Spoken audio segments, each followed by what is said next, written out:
Bhaktimala TV ప్రేక్షకులందరికీ నమస్కారములు. మీ గ్రహబలం కార్యక్రమానికి ఘన స్వాగతం. జ్యోతిష్యం నేర్చుకోవడం ఎలా 2వ ఎపిసోడ్లో ఈరోజు ముఖ్యమైన విషయాలు మనం తెలుసుకుందాం. నిన్నటి ఎపిసోడ్లో 27 నక్షత్రాలు అని చెప్పినప్పుడు అశ్విని నక్షత్రం నుంచి రేవతి నక్షత్రం వరకు చెబుతున్నప్పుడు నా వాయిస్ ఉత్తరాభాద్ర దగ్గర కట్ అయిపోయింది. అంటే అరే 27 నక్షత్రాల్లో సిద్ధాంతి గారు ఉత్తరాభాద్ర వరకే చెప్పారే, రేవతి నక్షత్రం చెప్పలేదేమిటి అని కూడా అనుకుంటారు.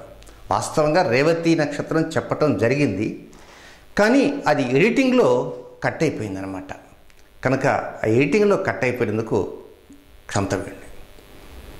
ఇక 27 నక్షత్రాలు 12 రాశులలో ఒక్కొక్క రాశికి 9 పాదాల లెక్కన విభజించే విధంగా మనం నిన్నటి కార్యక్రమంలో మేష, వృషభ, మిథున, కర్కాటక 4 రాశులలో 9 నక్షత్రాన్ని అడ్జస్ట్ చేసాం. ఇక తర్వాత 4 రాశులు తీసుకుందాం. ఏ రాశులవి? సింహం, కన్య, తుల, వృశ్చికం. ఈ 4 రాశులలో 9 నక్షత్రాలు అడ్జస్ట్ చేద్దాం. నిన్నటి వరకు ఆశ్లేష అయిపోయింది కదా. ఇక ఈరోజు తర్వాత నక్షత్రం మఖా నక్షత్రం. మఖా నక్షత్రం 4 పాదాలు. తర్వాత పుబ్బా నక్షత్రం, దీన్నే పూర్వ పలుగుని అని కూడా అంటారు. అదొక 4 పాదాలు. 4 ఎంత అయినాయి? 8 పాదాలు అయింది. ఇంకా సింహరాశిలో షార్టేజ్ 1 పాదం ఉంది. కనుక ఆ పుబ్బా నక్షత్రం తర్వాత నక్షత్రం ఉత్తర లేక ఉత్తర పలుగుని, దానిలో 1 పాదం తీసుకుందాం. దానితో 9 పాదాలతో సింహరాశి పూర్తయింది. ఇప్పుడు సింహరాశిలో ఏమేమి ఉన్నాయి? మఖా నక్షత్రం 4 పాదాలు, పుబ్బా నక్షత్రం 4 పాదాలు, ఉత్తర నక్షత్రం 1 పాదంతో సింహరాశి పూర్తయింది. తర్వాత రాశి కన్యారాశి. ఈ కన్యారాశిలో ఉత్తర నక్షత్రంలో 3 పాదాలు మనకు మిగిలి ఉన్నాయి. ఆ 3 పాదాలు కన్యారాశిలో పెట్టుకుంటాం. ఉత్తర తర్వాత నక్షత్రం హస్త నక్షత్రం. హస్త 4 పాదాలు. అప్పుడు 3 ఉత్తర, 4 హస్త, 7 పాదాలు అయినాయి. ఇంకా 2 పాదాలు కావాలి. ఆ 2 పాదాలు తర్వాత నక్షత్రం చిత్ర నక్షత్రం నుంచి 2 పాదాలు తీసుకున్నాం. 3 + 4 + 2 9 పాదాలతోటి కన్యారాశి కూడా పూర్తయిపోయింది. ఆ తర్వాత రాశి తులారాశి. ఈ తులారాశిలో మళ్ళా 9 పాదాలు మనకు అవసరం. చిత్రా నక్షత్రంలో 3, 4 మిగిలి ఉంది. కనుక 3, 4 నోట్ డౌన్ చేసుకున్నాం. దేంట్లో? తులారాశిలో. చిత్ర తర్వాత స్వాతి నక్షత్రం. స్వాతి నక్షత్రానికి 4 పాదాలు. కనుక 2 చిత్త 3, 4 ఉంది, 4 స్వాతి ఉంది. 2 + 4 6, 6 పాదాలు. మనకు కావాల్సింది 9 పాదాలు. అంటే ఇంకా 3 పాదాలు మనకు కావాలి. ఆ 3 పాదాలు ఎక్కడి నుంచి తీసుకుంటాము? తర్వాత నక్షత్రమైనటువంటి విశాఖనిచ్చి 3 పాదాలు మనం తీసుకుంటాం. కాబట్టి విశాఖ 1, 2, 3. కనుక ఈ తులారాశిలో ఒక్కసారి 9 పాదాలలో 3 నక్షత్రాలు ఏ ఉన్నాయంటే చిత్ర 3, 4 పాదాలు, స్వాతి 1, 2, 3 4 పాదాలు, విశాఖ 1, 2, 3 పాదాలతోటి తులారాశి పూర్తయిపోయింది. ఆ తర్వాత రాశి వృశ్చిక రాశి. కనుక ఈ వృశ్చిక రాశిలో కూడా 9 పాదాలు అవసరం. మనకు నక్షత్రాలలో విశాఖ నక్షత్రంలో 1 పాదం మిగిలి ఉంది. కాబట్టి ఆ 1 పాదం వృశ్చిక రాశిలో నోట్ డౌన్ చేసుకున్నాం. ఇక ఎన్ని పాదాలకు అవసరము? 8 పాదాలు అవసరం. కనుక విశాఖ తర్వాత నక్షత్రం అనురాధ 4 పాదాలు కలుపుకున్నాం. ఆ తర్వాత జ్యేష్ఠ మరొక 4 పాదాలు. అంటే విశాఖ నక్షత్రం 1 పాదము, అనురాధ నక్షత్రం 4 పాదాలు, జ్యేష్ఠ నక్షత్రం 4 పాదాలు, వెరసి 9 పాదాలతోటి వృశ్చిక రాశి పూర్తయిపోయింది. కనుక మఖా నక్షత్రం నుంచి జ్యేష్ఠ నక్షత్రం వరకు 9 నక్షత్రాలతో 4 రాసుల్ని పూర్తి చేశాము. నిన్నటి రోజున మేష, వృషభ, మిథున, కర్కాటకం అనేటువంటి 4 రాసులలో అశ్విని నుంచి ఆశ్లేష వరకు పూర్తి చేశాం. ఈ రోజున మఖా నక్షత్రం నుంచి జ్యేష్ఠ నక్షత్రం వరకు ఉన్న 9 నక్షత్రాలతోటి సింహ, కన్య, తుల, వృశ్చిక అనేటువంటి 4 రాసులను పూర్తి చేశాం. ఇక మిగిలింది మరో 4 రాసులు మిగిలి ఉన్నాయి. అవి ధనస్సు, మకరం, కుంభం, మీనం. నక్షత్రాలు ఎన్ని మిగిలి ఉన్నాయి? అవి కూడా 9 మిగిలి ఉన్నాయి. మూలా నక్షత్రం నుంచి మూల, పూర్వాషాఢ, ఉత్తరాషాఢ, శ్రవణం, ధనిష్ట, శతభిషం, పూర్వభద్ర, ఉత్తరాభద్ర, రేవతి. కనుక ఈ 9 నక్షత్రాలతో ఈ 4 రాసులను పూరించడం వెరీ సింపుల్. మీకు బాగా అర్థమైపోయింది నిన్నటి యొక్క టేబుల్ తోటి. కనుక ధనుస్సు రాశిలోకి వెళ్దాం. మూలా నక్షత్రంతో 4 పాదాలు, పూర్వాషాఢ నక్షత్రంతో 4 పాదాలు, ఇంకా 1 పాదం అవసరం. కనుక ఆ 1 పాదం పూర్వాషాఢ తర్వాత నక్షత్రం ఉత్తరాషాఢ నుంచి 1 పాదం తీసుకున్నాం. కనుక మూల 4 పాదాలు, పూర్వాషాఢ 4 పాదాలు, ఉత్తరాషాఢ 1 పాదం వెరసి 9 పాదాలతో ధనుస్సు రాశి పూర్తయిపోయింది. ఆ తర్వాత రాశి మకర రాశి. ఈ మకర రాశిలో మళ్ళీ 9 పాదాలు కావాలి. ఉత్తరాషాఢలో మనకి ఎన్ని ఉన్నాయి మిగిలి? 2 ఉంది, 3 ఉంది, 4 ఉంది. కనుక ఆ 3 పాదాలతో నోట్ డౌన్ చేసుకున్నాం. ఉత్తరాషాఢ 2, 3, 4. ఉత్తరాషాఢ తర్వాత నక్షత్రం శ్రవణ నక్షత్రం. శ్రవణ నక్షత్రంలో 4 పాదాలు కలుపుకున్నాం. 3 + 4 7. 9కి ఇంకెన్ని అవసరం? 2 అవసరం. ఆ 2 పాదాలని తర్వాత నక్షత్రం నుంచి స్వీకరిస్తాం.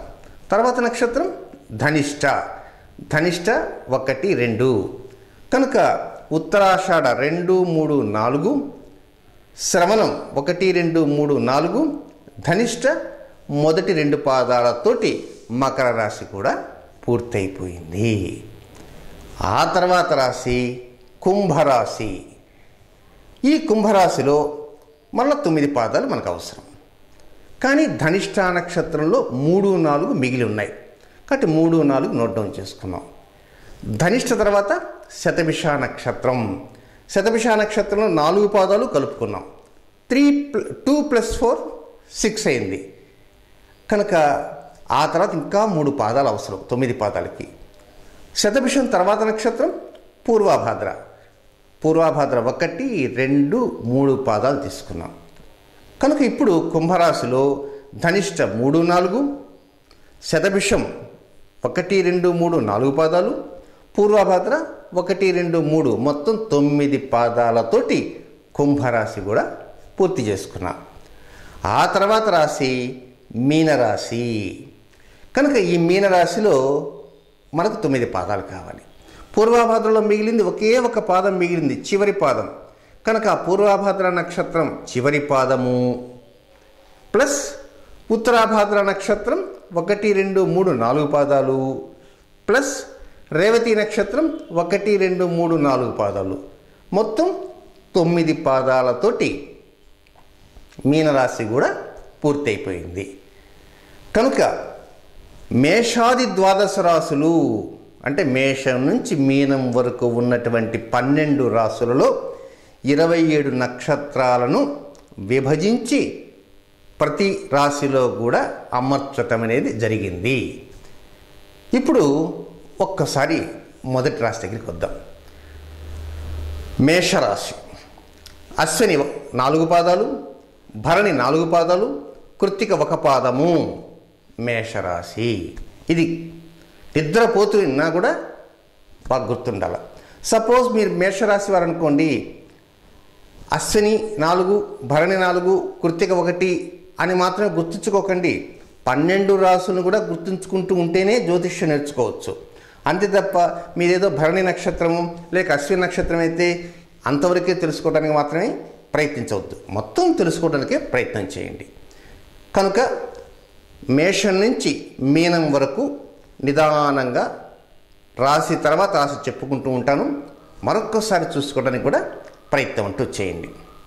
అయితే ఈ చెప్పే సమయంలో మరొక కొత్త విషయాన్ని కూడా మీకు ఈ 2వ ఎపిసోడ్లో చెబుతున్నా. ఏమిటంటే మేష రాశిలో ఆ 9 పాదాలు చెప్పుకున్నాం, కానీ ఆ మేష రాశికి ఒక హెడ్ ఉంటాడు. ఎవరు? ఆ రాశి మొత్తానికి ఒక హెడ్, అధిపతి అని. అధిపతి ఎవరు? ఏదో ఒక గ్రహం ఉంటుంది.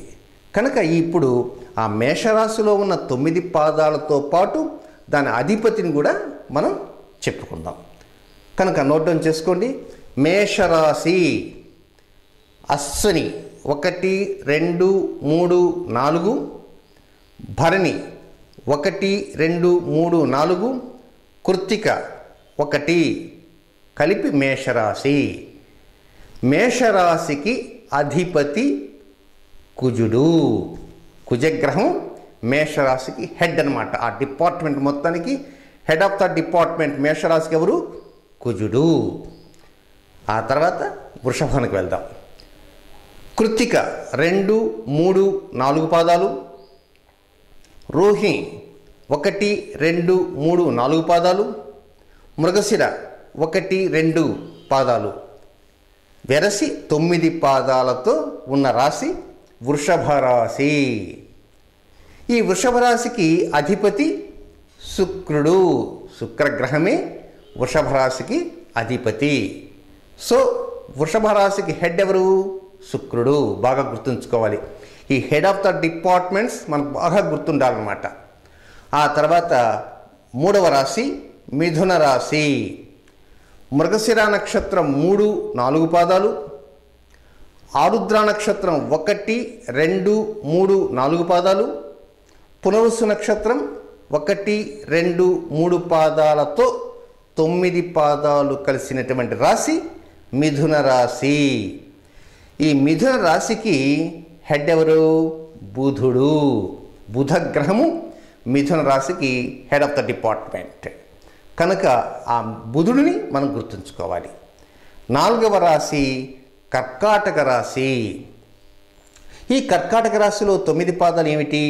పునరుసు నక్షత్రం 4వ పాదము, పుష్యమి నక్షత్రం 1, 2, 3, 4 పాదాలు, ఆశ్లేష నక్షత్రం 1, 2, 3, 4 పాదాలు, వెరసి 9 పాదాలతో నిండిపోయింది కర్కాటక రాశి. ఈ కర్కాటక రాశికి అధిపతి చంద్రుడు. హెడ్ ఆఫ్ ద డిపార్ట్మెంట్ చంద్రుడు. చంద్రగ్రహము ఈ కర్కాటక రాశికి హెడ్ అన్నమాట. 5వ రాశి సింహరాశి. ఈ సింహరాశికి 9 పాదాలు ఉంటాయి కదా. ఆ పాదాలు మఖా నక్షత్రం 4 పాదాలు, అంటే 1, 2, 3, 4 పాదాలు, పుబ్బా నక్షత్రం 1, 2, 3, 4 పాదాలు, ఉత్తరా నక్షత్రం 1 పాదం, వెరసి 9 పాదాలతో సింహరాశి. సింహరాశికి అధిపతి సూర్యుడు.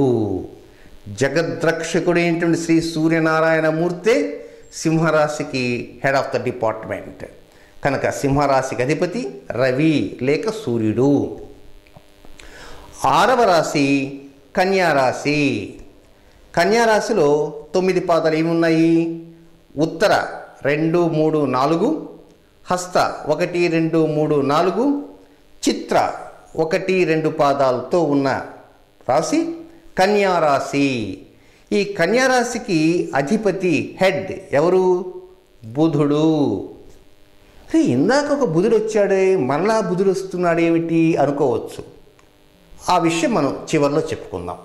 కానీ కన్యారాశికి అధిపతి బుధుడు. ఆ తర్వాత రాశి అంటే 7వ రాశి తులారాశి. తులారాశిలో చిత్ర 3, 4, స్వాతి 1, 2, 3, 4 పాదాలు, విశాఖ 1, 2, 3 పాదాలు, వెరసి తులారాశి. ఈ తులారాశికి హెడ్ ఆఫ్ ద డిపార్ట్మెంట్ ఎవరు? శుక్రుడు. శుక్రగ్రహమే తులారాశికి అధిపతి. ఆ తర్వాత రాశి 8వ రాశి అది వృశ్చిక రాశి. ఈ వృశ్చిక రాశిలో విశాఖ 4వ పాదము, అనురాధ 1, 2, 3, 4 పాదాలు, జ్యేష్ఠ నక్షత్రం 1, 2, 3, 4 పాదాలు. ఈ 9 పాదాలతో ఉన్నటువంటి 8వ రాశి వృశ్చిక రాశి. దీనికి అధిపతి కూడా కుజుడే.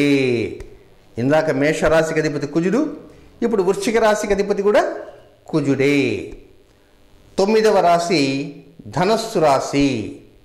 మూలా నక్షత్రం 1, 2, 3, 4 పాదాలు, పూర్వాషాఢ 1, 2, 3, 4 పాదాలు, ఉత్తరాషాఢ మొదటి పాదంతో 9 పాదాలతో నిండిపోయింది ధనస్సు రాశి. ఈ ధనస్సు రాశికి అధిపతి గురుగ్రహము, గురువు. దీనికి అధిపతి హెడ్ ఆఫ్ ద డిపార్ట్మెంట్ గురువు. 10వ రాశి మకర రాశి. ఈ మకర రాశిలో ఉత్తరాషాఢ నక్షత్ర 2, 3, 4, శ్రవణ నక్షత్రం 1, 2, 3, 4, ధనిష్ఠ నక్షత్రం మొదటి 2 పాదాలు, అంటే 1, 2 పాదాలు. మకర రాశికి అధిపతి శనిగ్రహము.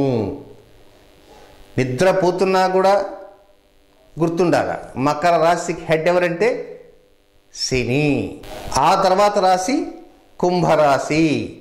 ఈ కుంభరాశిలో ధనిష్ఠ నక్షత్రం 3, 4 పాదాలు, శతభిష నక్షత్రం 1, 2, 3, 4 పాదాలు, పూర్వాభాద్ర నక్షత్రం 1, 2, 3 పాదాలు. 9 పాదాలతో 11వదైనటువంటి కుంభరాశి నిండిపోయింది. ఈ కుంభరాశికి అధిపతి కూడా శనిగ్రహమే. కనుక శని కుంభరాశికి హెడ్ ఆఫ్ ద డిపార్ట్మెంట్. చిట్ట చివరి రాశి మీనరాశి. కనుక ఈ మీనరాశిలో పూర్వాభాద్ర నక్షత్రం 4వ పాదము, అంటే చిట్ట చివరి పాదము, ఉత్తరాభాద్ర నక్షత్రంలో 1, 2, 3, 4 పాదాలు, రేవతి నక్షత్రంలో 1, 2, 3, 4 పాదాలతో నిండినటువంటిది 12వ రాశి, చివరి రాశి మీనరాశి. ఈ మీనరాశికి అధిపతి గురువు. కనుక 12 రాశులు, వాటిలో ఉన్న నక్షత్రాలు, వాటి అధిపతులు తెలుసుకుందాం. ఇప్పుడు చివరిసారిగా మీరు ఒక్కసారి ఆ పట్టిక సవ్య చక్రము, సవ్య అంటే గడియారంలో ముళ్ళు ఏ దిశగా తిరుగుతుంటుందో మీకు తెలుసు కనుక, అంటే ఇప్పుడు నేను చూపిస్తుంటే వ్యతిరేకంగా ఉంటుంది కనుక మీకు అర్థమవుతుంటే ఇలా చెబితే గడియారంలో ముళ్ళు మీకు అర్థమవుతుంది. నేను ఇలా అన్నాను అనుకో, మీకు కుడి ఎడమలు మారుతాయి. కనుక గడియారంలో ముళ్ళు ఏ విధంగా తిరుగుతుందో గ్రహాలన్నీ ఆ విధంగా తిరిగే విధానాన్ని సవ్యము అంటారు. కాబట్టి ఆ సవ్య చక్రం ఒక్కసారి చూడండి. 1, 2, 3, 4 గట్ట 12 రాశులు ఉన్నాయి కదా. కనుక 1వ రాశి మేషము, దాని అధిపతి కుజుడు. 2వ రాశి వృషభము, అధిపతి శుక్రుడు. 3వ రాశి మిథునము, అధిపతి బుధుడు. 4వ రాశి కర్కాటకము, అధిపతి చంద్రుడు. 5వ రాశి సింహరాశి, అధిపతి రవి. 6వది కన్యారాశి, అధిపతి బుధుడు. 7వది తులారాశి, అధిపతి శుక్రుడు. 8వది వృశ్చిక రాశి, అధిపతి కుజుడు. 9వది ధనస్సు రాశి, అధిపతి గురువు. 10వది మకర రాశి, అధిపతి శని. 11వది కుంభరాశి, అధిపతి శని. 12వది మీనరాశి, అధిపతి గురువు. కనుక ఈ మొత్తం 12 రాశుల్లో ఒక్కొక్క గ్రహానికి 2 స్థానాల ఆధిపత్యాలు వచ్చాయి. కానీ రవికి చంద్రుడికి మాత్రం ఒక్కొక్కటే వచ్చింది. చూశారు కదా, మేషరాశికి వృశ్చిక రాశికి అధిపతి కుజుడైనాడు, వృషభ రాశికి తులారాశికి అధిపతి శుక్రుడైనాడు, మిథున రాశికి కన్యారాశికి అధిపతి బుధుడైనాడు, మీనరాశికి ధనస్సు రాశికి అధిపతి గురువైనాడు, మకర కుంభరాశులకు అధిపతి శని అయినాడు. ఒక్కొక్క గ్రహానికి 2 రాశులు వచ్చాయి. బట్ సూర్యుడికి చంద్రుడికి మాత్రం ఒక్కొక్క రాశి మిగిలింది. అది ఏమేమిటి? చంద్రుడికేమో కర్కాటక రాశి, సూర్యుడికేమో సింహరాశి. కనుక ఈరోజు మనం అధిపతులు తెలుసుకుందాం కదా. ఇక ఈ సవ్యచక్రంలో అన్ని గ్రహాలు కూడా గడియారంలో ములులాగే తిరుగుతుంటాయి. కానీ రాహుకేతువులు మాత్రం వ్యతిరేక దిశలో తిరుగుతుంటారు. గ్రహాలన్నీ కూడా గడియారంలో ములులాగా తిరుగుతుంటే రాహుకేతులు వ్యతిరేక దిశలో తిరుగుతుంటారు. అది నోట్ డౌన్ చేసుకోండి. రేపటి రోజున మరికొన్ని విశేషాలతో మళ్ళా జ్యోతిష పాఠం మొదలు పెడదాం. ఇది ఈనాటి గ్రహబలం కార్యక్రమం. తిరిగి రేపటి గ్రహబలంలో కలుసుకుందాం. అంతవరకు సెలవు. నమస్కారం.